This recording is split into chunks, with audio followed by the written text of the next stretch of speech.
My name is Steve Reifman. I am an attorney. I know Mr. Wallace from practice experiences and over the many years.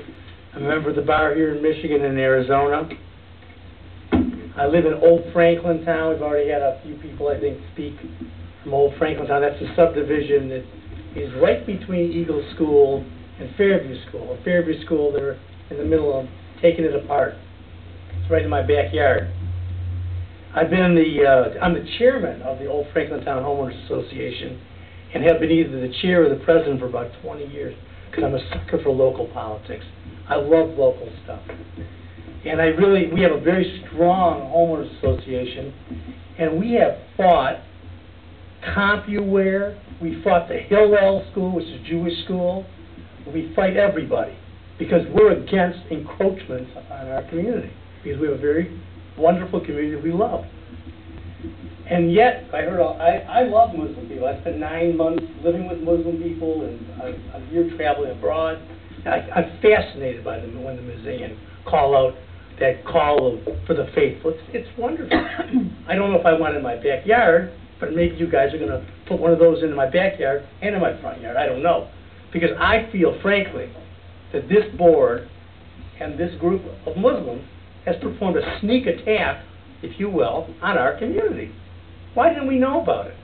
Why wasn't it put in the light of day? And they can sit here and tell us over and over again, it's not going to be, we don't know what it's going to be. Half of them say it's a school, half of them say it's not a school. I know this board doesn't want a school in that place because the board doesn't want the competition with the rare students that we have. And I think that's the case. So my question is, what about process here? Why has this been a covert backroom situation? Now, backroom has a negative connotation in many instances, but I'm not talking about the connotation. This literally was a backroom deal. It stood behind closed doors for 4 months, and now you're telling us about it when it's basically too late, when the person who recommends it isn't even here to listen to all this. Cheryl Kahn. You know, that's not fair. Where is this? Where is the recommender to speak to what the people are saying today? Not here. Maybe she went on a vacation, maybe she went to Mecca. I don't know what her deal is. But I know she's not here. And this board should not make this decision without her listening to this. Does she have a tape? Anyway, the problem is that, frankly, we don't really have a lot of trust for the board acting in the community's best interest. We have 1,000 homes that I was a part of distributing a flyer to 1,000 homes around that corner. How are those homes affected by it? And almost all of them are in this board, and they pay the taxes, and they've been doing this for years. Mentioned earlier by Bob Kaplan, the vice chair of our subdivision, was the fact that this board rented that school behind me for who knows what cheap price and ruined our streets. Our streets are collapsed because of 100 buses a day. And none of you asked that question. Next thing I know, I've got 100 buses a day traveling down my little cruddy streets that are falling apart. So I think you should table this thing.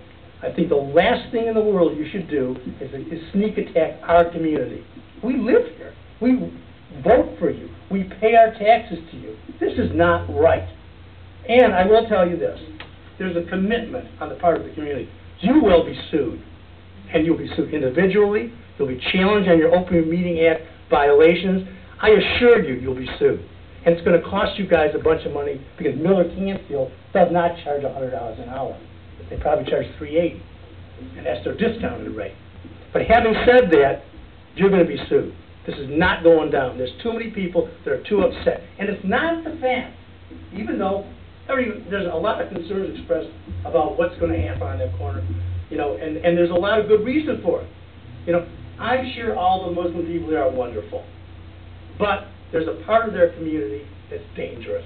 We all know it. And we're scared. We're scared of that danger. You know, we don't want 911 on the corner of Middle Belt and 14 Mile Road. It probably won't happen, people tell me. But what's the due diligence? Who are these folks? Who are they associated with? I don't know. And I don't think you know either. I don't think they'll ever get this through West Bloomfield, by the way. But it should be stopped here. Because you didn't market it.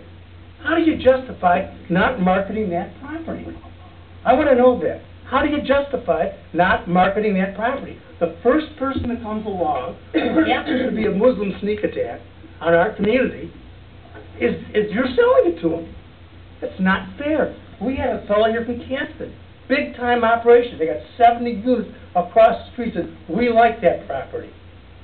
These folks can go anywhere and do this. It doesn't have to be on my corner, and it doesn't have to be in my backyard. There's plenty of schools available. There's one up here, one up there. If you please wrap up Yeah. the comment. Anyway, I think you've got my point. My point is, you will be sued. That's my point. And enjoy it, you know. And because I'll tell you what, we may lose this lawsuit, because maybe you're right. But I don't think you've done right morally, ethically, and I don't believe legally. I think your lawyer is full of bull. He's got something going on here, in my opinion. He brought this to you. He snuck the. He's the leader of the sneak attack, Mr. Fazio. Thank you.